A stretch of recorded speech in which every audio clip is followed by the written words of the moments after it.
My name is Stella, a 32-year-old woman who has an unusual profession for some. I'm a fantasy writer.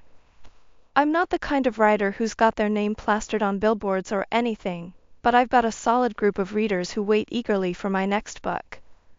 I'm no J.K. Rowling or Stephen King, but I've carved out my own little corner in the world of fantasy literature. I've always been ambitious, always looking forward. I've never been one to settle for less, and I've worked hard to get where I am. Writing is my passion, my calling. It's what I was meant to do. There's something magical about creating new worlds, about bringing characters to life. It's hard work, but it's worth it. My husband, Mark, is a trader. He's not one of those Wall Street guys, but he works for a reputable trading company.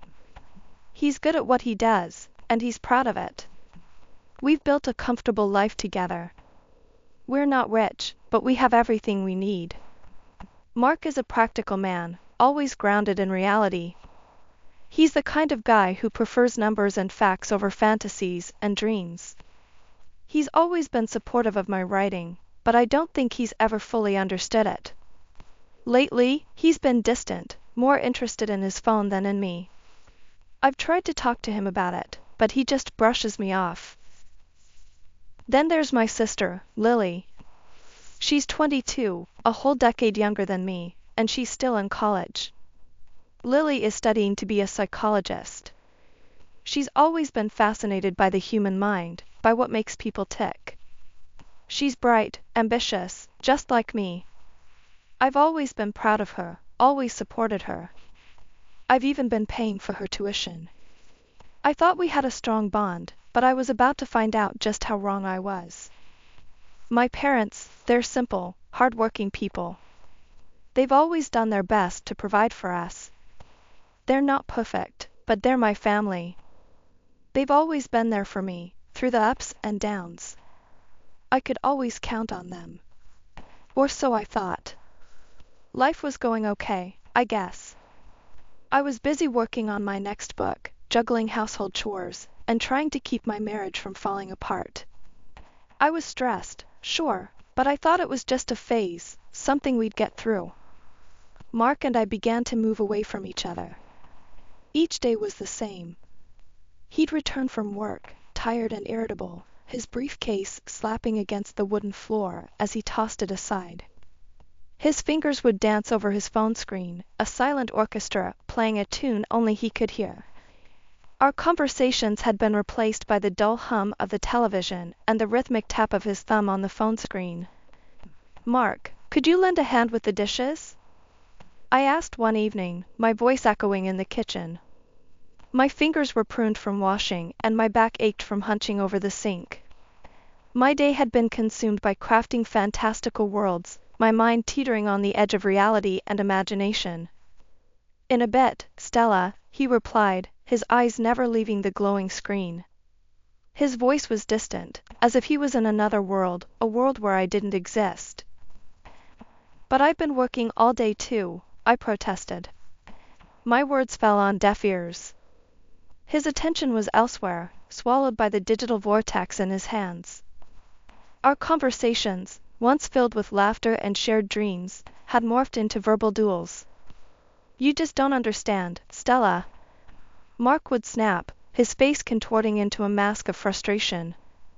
His knuckles would turn white as he gripped his phone, his anger palpable. I'd stand there, rooted to the spot, my heart pounding in my chest. This wasn't the man I had fallen in love with. One evening, after a particularly grueling day of weaving tales and meeting deadlines, I found myself in the kitchen, stirring a pot of spaghetti. A wave of dizziness washed over me, the room tilting on its axis. I clung to the countertop, my knuckles turning white. "Mark," I called, my voice barely a whisper. I felt weak, my body betraying me. Silence. I turned, my vision blurring at the edges. He was there, on the couch, his phone, his constant companion, in his hand. Anger, hot and potent, welled up inside me. I was tired, I was unwell, and I felt alone in a house that was supposed to be a home. "Mark," I yelled, my voice piercing the silence. He jolted, his eyes wide. What? He snapped, annoyance etched on his face. I'm not feeling well, I managed to say, my voice shaky. I need your help.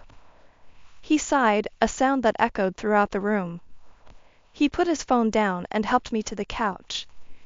He returned to the kitchen, his movements mechanical as he finished cooking. I watched him, a bitter taste in my mouth. This wasn't the life we had promised each other. It was a day like any other, or so it seemed. I woke up feeling like I'd been run over by a train. My body was heavy, my head was filled with cotton, and I just felt wrong.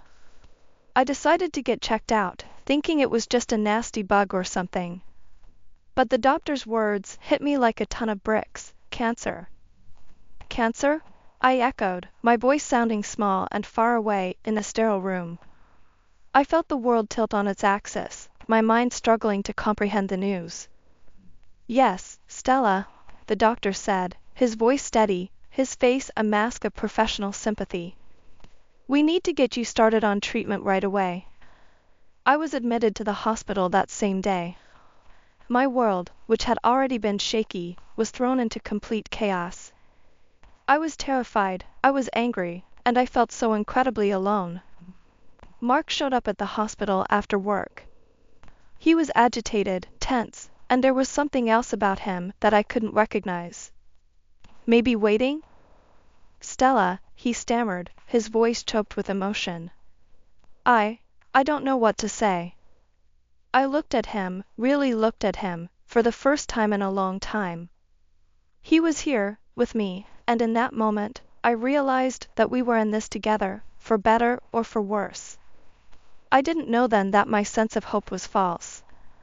The days blurred into weeks. I started treatment, and it was brutal. I was always tired, always nauseous. But I was fighting. I was fighting for my life, for a chance to make things right. Mark was there, but he became different. He became fidgety, restless.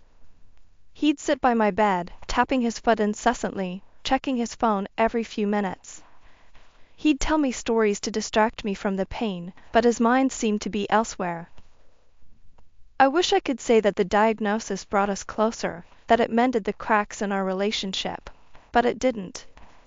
It just made everything more complicated, more difficult. My younger sister, Lily, had been making her rounds to the hospital. I'd like to think it was out of concern for me, but her visits quickly proved otherwise. One day, she plopped down in the visitor's chair, her eyes glued to her phone. Without looking up, she said, "You know my birthday's coming up, right?" "Yes, Lily," I responded, a bitter smile playing on my lips. "I haven't forgotten." "Well, I'd been eyeing this designer bag," she continued, finally looking up to meet my gaze. Her eyes held an expectation that made my stomach churn. "I hope you got me something good." "Lily," I replied, my eyebrows knitting together in disbelief.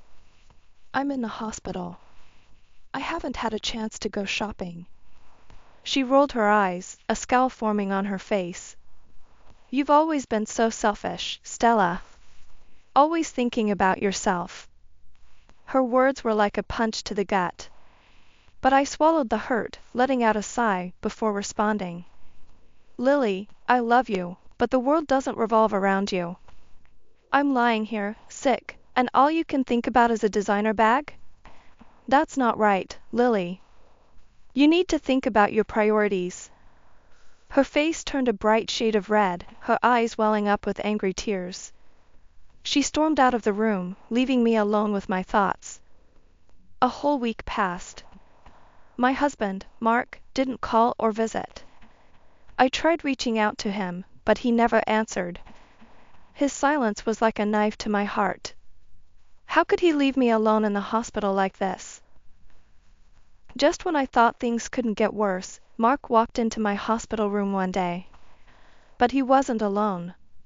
Lily was with him, her arm looped through his.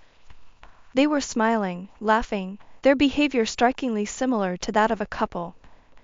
"Mark, What's going on? I asked, my heart pounding in my chest. Stella, he said, avoiding my gaze. Lily and we're together. The room spun around me. I looked at Lily, hoping to see some sign of remorse. But all I saw was a smug smile. Yes, Stella, she said, her voice dripping with arrogance. Mark and I are together. I felt a wave of anger wash over me. But instead of lashing out, I took a deep breath and said, "You're both adults, and you can make your own decisions. But you've both betrayed me, and I won't stand for it." They didn't leave, oh no, they just stayed standing by the foot of my hospital bed. It was as if they were relishing the moment, savoring the sight of me in a hospital gown, weak and vulnerable. "You know, Stella," Mark started, his voice filled with a strange kind of glee. "You never really noticed me. Always had me doing the chores, never really cared about what I wanted." I looked at him, my eyes narrowing. "Is that so?" I asked, my voice barely above a whisper. He nodded, his grin growing wider. "Oh, yes. But Lily here, she's different. She understands me, supports me." Lily was smiling too, her eyes twinkling with a cruel kind of joy. "That's right, Stella," she chimed in. "I'm not like you. I care about Mark." I felt a wave of anger wash over me, but I pushed it down. I wasn't going to give them the satisfaction of seeing me lose control. "What do you want, Mark?" I asked, my voice steady. He reached into his pocket and pulled out a set of papers. "Divorce papers," he announced, tossing them onto my bed. "I think it's time we ended this charade, don't you?"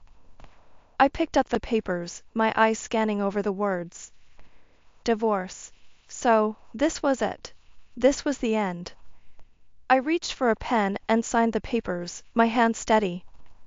Mark looked surprised. "That's it?" he asked, his voice filled with disbelief. "You're not going to fight it?" I shook my head, tossing the papers back at him. "No, Mark. I'm not going to fight it. You and Lily deserve each other." Lily let out a laugh, a cruel, mocking sound. "Well, Stella," she said, her voice dripping with sarcasm, "at least now I get to live in your house." I felt a pang of hurt, but I didn't let it show. "Get out," I said, my voice cold. "Both of you. Get out of my room." They left, their laughter echoing down the hallway. As soon as they were gone, I reached for my laptop. I logged into my bank account and canceled the tuition payment I had made for Lily's college. She wanted to betray me? Fine, but she wasn't going to do it on my dime. Next, I blocked our shared bank account. Mark had made it clear that he didn't want to be with me anymore. Fine, but he wasn't going to get access to my money. Finally, I called my lawyer. "I need you to prepare the documents for the division of property," I said, my voice steady. "Mark and I are getting a divorce." My lawyer was silent for a moment, but then he said, "I'm sorry to hear that, Stella. I'll get everything ready as soon as possible." As I hung up the phone, I felt a strange sense of relief wash over me. I was free. Free from Mark, free from Lily, free from their betrayal. It was a bitter kind of freedom, but it was freedom nonetheless. But I wasn't going to let them break me. I was stronger than that. I knew then that I had to focus on my recovery, not just for my sake, but to show them that I was more than just a sick woman lying in a hospital bed. I was Stella, and I was a fighter. The hospital room was a whirlwind of activity. Doctors and nurses bustled about, their voices a constant hum in the background. Machines beeped and whirred, their noises a stark reminder of the battle I was fighting. A battle against a disease that was as relentless as it was ruthless. In the midst of all this chaos, my phone rang. The caller ID showed my parents' number. I hesitated for a moment before answering. "Hello?" I said, my voice barely above a whisper. "Stella," my mother's voice came through the phone. "We heard about the divorce." And about Lily. I sighed, closing my eyes. Of course they had heard. News like that traveled fast. What do you want, Mom? I asked, my voice tired. We were wondering, she started, her voice hesitant. Are you still going to pay for Lily's education? I laughed, a bitter, hollow sound. No, Mom, I said, my voice cold. I'm not going to pay for the education of the sister who stole my husband. There was silence on the other end of the line. Then, my father's voice came through. Stella, you can't be serious, he said, his voice filled with disbelief. You can't just stop paying for her education. I can, and I have, I replied, my voice steady. I've already canceled the transfer. But Stella, my mother started, her voice pleading. She's your sister. She was my sister, I corrected her. She stopped being that when she betrayed me. There was more pleading, more attempts to change my mind, but I wasn't having any of it. I ended the call, my heart heavy with a sadness I couldn't shake off. I had my laptop with me, a constant companion in these trying times. And it was on its screen that I began to pour out my feelings, my pain, my anger, my betrayal. Every word I typed was a testament to the storm raging within me, a tangible manifestation of the hurt I was feeling. The pain of my husband's betrayal was a raw, gaping wound. I wrote about it with a brutal honesty, detailing every moment, every conversation, every shared glance that I had overlooked before.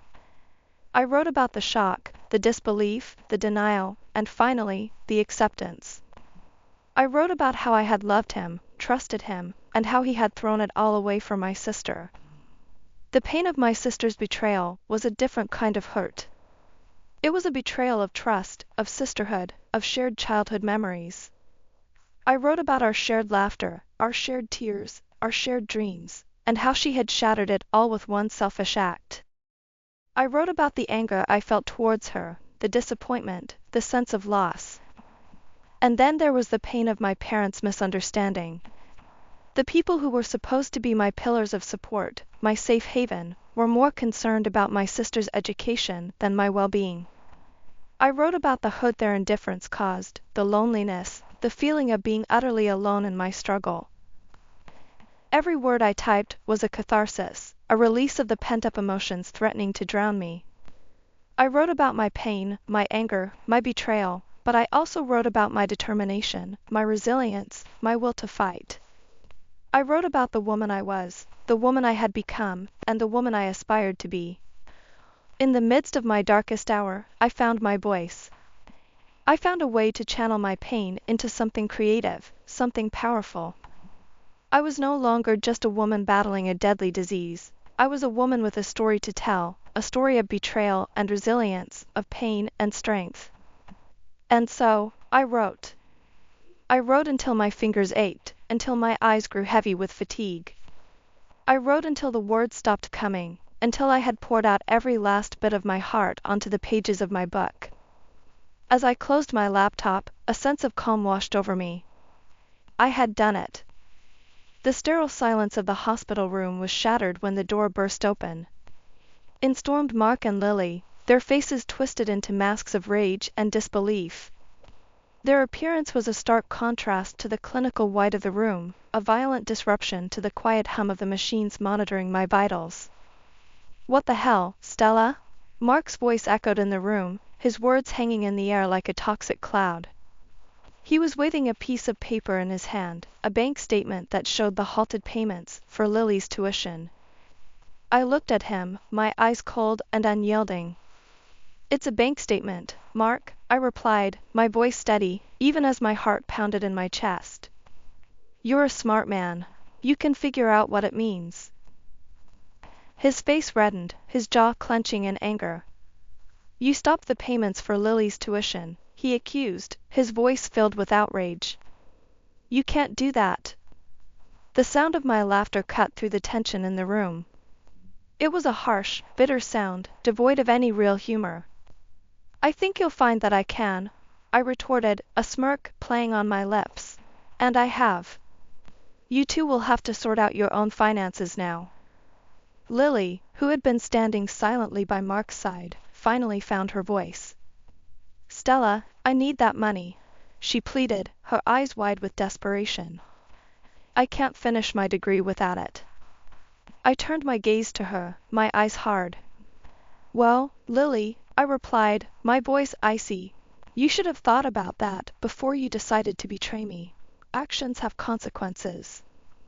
Mark was fuming now, his fists clenched at his sides. You can't do this to us, Stella, he growled, his voice low and threatening. I raised an eyebrow, unfazed by his anger. I think you'll find that I can, I told him, my voice calm and steady. And just so you know, I'm selling our house. So, I suggest you start looking for a new place to live. The room fell into stunned silence, the only sound being the steady beep of the heart monitor. Mark and Lily stood there, their faces a picture of shock and disbelief. The reality of their situation was finally sinking in. Without another word, they turned and left, their footsteps echoing down the hospital corridor. The door closed behind them with a soft click, restoring the room to its previous silence. As I settled back into the hospital bed, a sense of relief washed over me. I had done it. I had stood up to them, stood up for myself. It was a small victory in the grand scheme of things, but it was a victory nonetheless. And as I closed my eyes, a small smile played on my lips. I was taking control of my life again, and it felt good. Months had passed since the confrontation with Mark and Lily. The bitterness of their betrayal had faded, replaced by a sense of peace and contentment I hadn't felt in a long time. I was cancer-free, the disease that had once threatened to take everything away from me now just a distant memory. I sat in my new house, a quaint little place that I had bought with the profits from my book. It wasn't as grand as the house I had shared with Mark, but it was mine. Every inch of it was a testament to my survival, my victory. My book, a tell-all about my journey, was a hit. People loved it, and the royalties were rolling in. I had even been featured on a couple of talk shows, sharing my story with the world. It was surreal, the way my life had turned around. One day, as I was sipping coffee in my kitchen, the doorbell rang. I opened the door to find Mark standing there, looking lost and defeated. He had lost weight, his clothes hanging loosely on his frame. Stella, he started, his voice shaky. I need to talk. I looked at him, my eyes showing no sympathy. What is it, Mark? I asked, my voice devoid of any warmth.